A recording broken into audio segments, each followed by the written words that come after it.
This is a very short and very simple chapter, and there's only a couple of things that we really need to focus on here.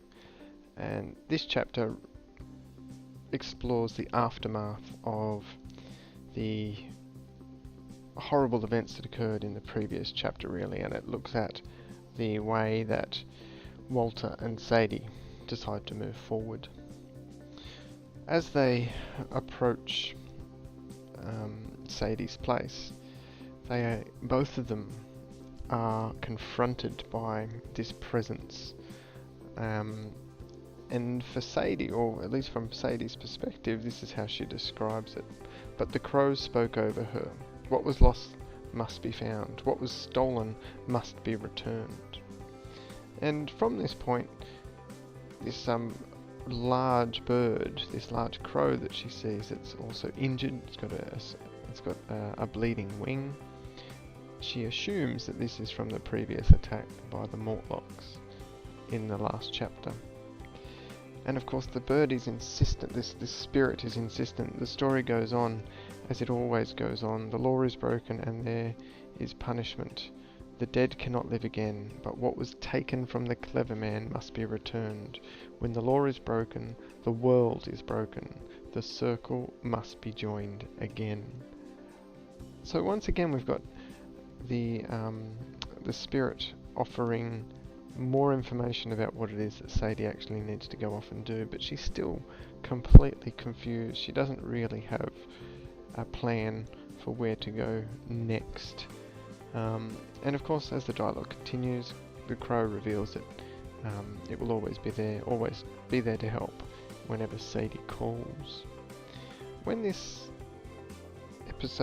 part of it finishes, Sadie realizes that Walter must have been witness to this as well, and she says, "Did you hear it? Did you hear it speak?" And Walter rubbed his eyes. "Yeah, I heard him. He sounded dazed."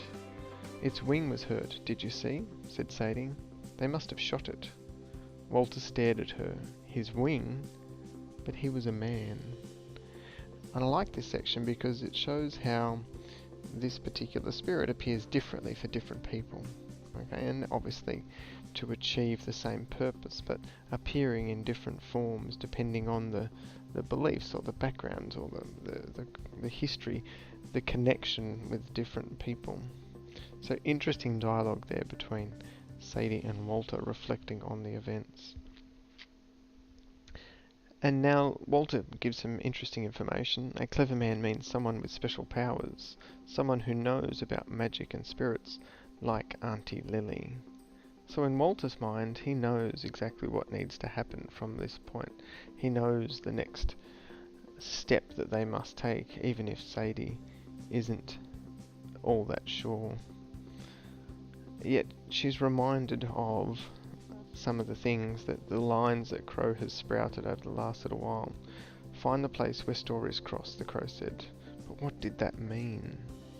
So she's still umming and ahhing about what's next, and for a certain point she disappears and separates from Walter, and it's not until she's in her bedroom that's been recently painted that she realizes what possibly needs to happen.